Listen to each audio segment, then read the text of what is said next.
जय मसीह की। पुनः एक बार आपको गॉस्पेल टॉक में स्वागत करते हैं। आज के दिन हम एक ऐसे विषय पर अध्ययन कर रहे हैं जो विषय है कभी हार नहीं मानना, नेवर गिव अप। आमीन।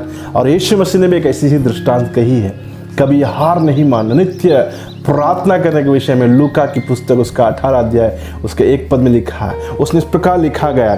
फिर उसने इनके विषय में कि नित्य प्रार्थना करना और इहाव ना छोड़ना चाहिए, और उसने यह दृष्टांत कहे। प्रभु भी चाहता है कि हम कभी अपने जीवन में हार ना माने, लगातार उन चीज़ों को पाने का प्रयास करें जो हमारे जीवन में आवश्यकता है। मेरे मित्रों, हम सबके जीवन का एक बहुत बड़ा ड्रॉबैक ये है, हम हार मान जाते हैं। जब कुछ चीज़ हम मांगते हैं नहीं होता, हम हार मान जाते हैं। किसी चीज़ को पाने के हम प्रयास करते हैं, नहीं होता, हार मान जाते हैं। किसी विषय के लिए हम प्रार्थना करते हैं, अगर हमें प्रार्थना देरी से आती है, हम हार मान लेते हैं। लेकिन परमेश्वर आज हम उत्साहित करता है कि हम कभी हार ना माने। प्रभु भी इस दृष्टांत को कहने का एक मकसद था कि हम नित्य प्रार्थना करना चाहिए। कभी ये नहीं सोचना चाहिए कि हमारा परमेश्वर क्या प्रार्थना सुनेगा, क्या मेरा परमेश्वर मेरी प्रार्थना को सुनेगा, या ये विनती को प्रभु स्वीकार करेगा। नहीं मेरे मित्रों, बाइबल बताती है हमारा परमेश्वर पिता हमसे बहुत प्यार करता है। हमें को आशीष देने के लिए वो सब कुछ करने के लिए तैयार है। सिर्फ हमें क्या करना है, याव नहीं छोड़ना। अंतिम क्षण तक हमें प्रयास करना है, अंतिम क्षण तक हमें कोशिश करना है। इसलिए कभी भी अपने जीवन में हार मत माने, परिस्थिति कैसी भी क्यों ना हो, सिचुएशन आपके जीवन के समझ में हो या ना हो, लेकिन हमें हियाव नहीं छोड़ना चाहिए।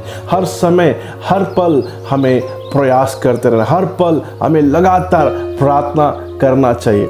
आज ऐसे ही संदर्भ में एक महिला के विषय में हम देखेंगे, स्त्री के विषय में देखेंगे जो कानानी स्त्री के नाम से जानी जाती है। मत्ती की पुस्तक का 15 अध्याय का 21 पद में उसका घटना विवरण है, आप आराम से आप पढ़ सकते हैं। ये एक महिला जो कनानी है और यीशु को पास आती है, यीशु से विनती करने के लिए यीशु के पास आती है, विनती करती है कि प्रभु मेरे बेटी बीमार। और याद रखिएगा उसका जो प्रयास था रियली सराहनीय योग्य था। उसका प्रयास था अपनी बेटी को बचाने के लिए यीशु के पास आकर वो विनती कर रही है। और आपको मालूम है, जब आज हम बाइबल में जब देखते जो कोई भी यीशु के पास है, कभी यीशु ने उनको नजरअंदाज नहीं किया।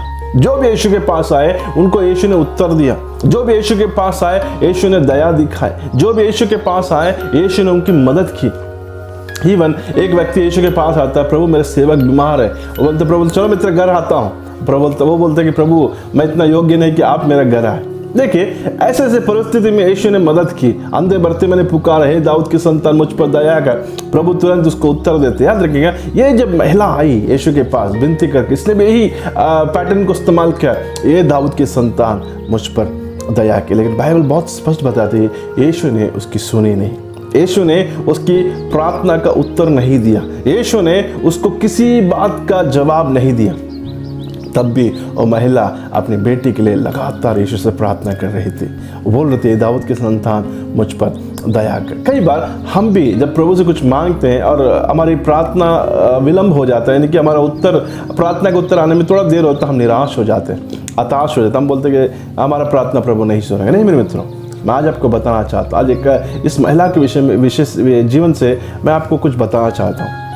एक महिला जब यीशु ने उसको उत्तर नहीं दिया, लगातार प्रार्थना करती। इवन इतना प्रार्थना करने लगी कि चेले आके रिकमेंडेशन करने लगे, चेले आके सिफारिश करने लगे प्रभु से, प्रभु महिला बहुत परेशान है, उसको जाने दे, उसको विदा कर, उसको ठीक कर, उसको जो भी समस्या उसका हल कर। तुरंत यीशु बोलता देखो मैं उस महिला के लिए नहीं आया हूँ, मैं इजराइल के खोए भेड़ को ढूंढने के लिए आया। मैं इनके लिए नहीं आया, मैं एक विशेष लोगों के लिए आया। और यीशु उसको और टाल देता। देखिए यीशु के पास ये महिला एक मदद मांगने के लिए आई। वो जानते थे कि यीशु ही उसे ठीक कर सकता। वो जानते थे कि यीशु के अलावा मेरे बेटे को कोई और चंगा नहीं कर सकता। जब यीशु का इस प्रकार का प्रति उत्तर से निराशा तो आई होगी, लेकिन कभी उसने हार नहीं माना, लगातार प्रार्थना करते रही। जब इसके बाद सब कुछ होने के बाद वो यीशु के पास आती है, यीशु के चरणों में गिरती है, प्रभु मुझ पर दया कर, मेरी बेटी को तू चंगा कर, मेरी बेटी को दुष्ट आत्मा पकड़ा, प्रभु तू ही ठीक कर सकता है, तेरे अलावा कोई नहीं। तुरंत यीशु वहाँ पे एक शब्द का प्रयोग करता है जो बहुत ही कठिन है। याद रखिएगा, अगर आज के दिन में अगर हमसे इस प्रकार के कोई बात करे तो हम तो हमारा रवैया कुछ अलग होगा। यीशु बोलता है बच्चों को रोटी लेकर कुत्तों को देना अच्छा नहीं है। देखिए यहाँ पे एक महिला यीशु के पास आती है और यीशु बोलते कि भैया देखो, मैं अपने बच्चों को रोटी तुम कुत्तों को नहीं दे सकता। यानी कि सिंपल अगर उसके कंपैरिजन करें, उसका तुलना करें, तो उस महिला को यीशु कुत्ते के साथ तुलना करते। लेकिन तब भी वो महिला निराश नहीं होती, बोलती ठीक है प्रभु, सही बोला आपने, लेकिन जो टेबल से बच्चों के जो मेज से जो चूर चार गिरता है वो कुत्ते तो खाते हैं प्रभु, और वो अधिकार तो हमें है परमेश्वर। हाँ, वो जो बचा हुआ वो तो एटलीस्ट हमको दे दे। तब यीशु तुरंत उसको देख कर बोलते, बेटी तेरा विश्वास बड़ा है। देखिए यहाँ पे एक स्टेटमेंट यीशु देते। शुरू में यीशु ने उसको नजरअंदाज किया, शुरू में यीशु उसकी प्रार्थना नहीं सुनी, शुरू में यीशु उसको पर ज़्यादा ध्यान नहीं दिया। लेकिन जब उसने लगातार उसके यीशु के पीछे आकर विनती करने लगी, तब यीशु उस महिला को देखकर कहते हैं, बेटी तेरा विश्वास बड़ा है। देखिए आज कई बार हम भी ऐसे सिचुएशन पर आकर त्याग देते हैं, हार मान लेते हैं, बोलते कि नहीं और क्या कहनी होगी, इससे ज़्यादा बेइज्जती सह नहीं सकते, इससे ज़्यादा दुख सहा नहीं जाता, इससे ज़्यादा कष्ट झेला नहीं जाता, बस बहुत हुआ, हम हार मान लेते हैं। लेकिन ये महिला हार नहीं मानी मेरे तो, क्योंकि वो जानती है कभी न कभी यीशु मुझ पर दया करेगा, कभी न कभी यीशु मुझ पर क्या कृपा करेगा। वो लगातार के, और देखिए बाकी लोग आशीष पाए, उनके आशीष के आशीष में अंतर है। जो लोग यीशु के पास है, यीशु ने कहा जा तेरे विश्वास ने तुझे चंगा किया, तेरे विश्वास के अनुसार तेरे साथ हो। लेकिन यीशु इस महिला को देखकर बोलते हैं, बेटी तेरा विश्वास बड़ा है, तेरा विश्वास बड़ा है।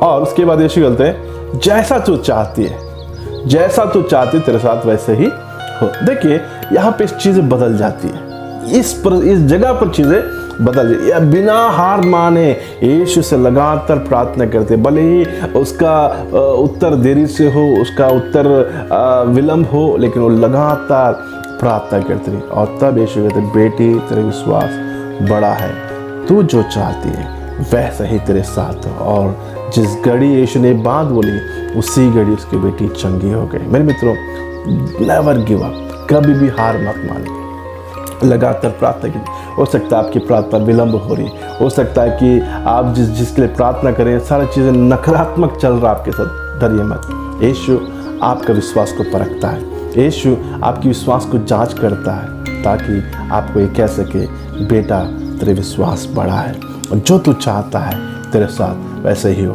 बेटी तेरे विश्वास बड़ा है, जो तू चाहती है वैसे तेरे साथ। आज मैं आपको उत्साहित करूँगा इस गॉस्पेल टॉक पर। प्रभु विश्वास का आदर करता है, निरादर नहीं करता। यहाँ पे हमें लग रहा था कहानी में कि यीशु उस महिला का निरादर करना है, यीशु निरादर, यीशु जानता था कि उसका विश्वास बड़ा, लेकिन लोगों को बताना है भैया बड़ा विश्वास कैसा होता है ना, बड़ा विश्वास कैसा, क्योंकि लोग जानते नहीं। लोगों को लगा कि सिर्फ विश्वास करने से काफ़ी, कठिन परिस्थिति में भी विश्वास करना बहुत हो सकता है। आज आप कठिन दौर से गुजर रहे हैं, हो सकता है आज आप तकलीफ से भरा ज़िंदगी जी रहे हैं, कोई खुशियाँ नहीं, कोई आनंद नहीं, किसी प्रकार का अच्छाई आप अपने जीवन देख नहीं पाते। आज मैं आपको बताना चाहता हूँ, कभी हार मत माने, यीशु से प्रार्थना कीजिए, यीशु आपकी प्रार्थना को सुना और आपसे कहेगा, तू जो चाहता है, तू जो चाहती है वैसे ही तेरे साथ हो। प्रभु इस वचनों के द्वारा आपको आशीष दे।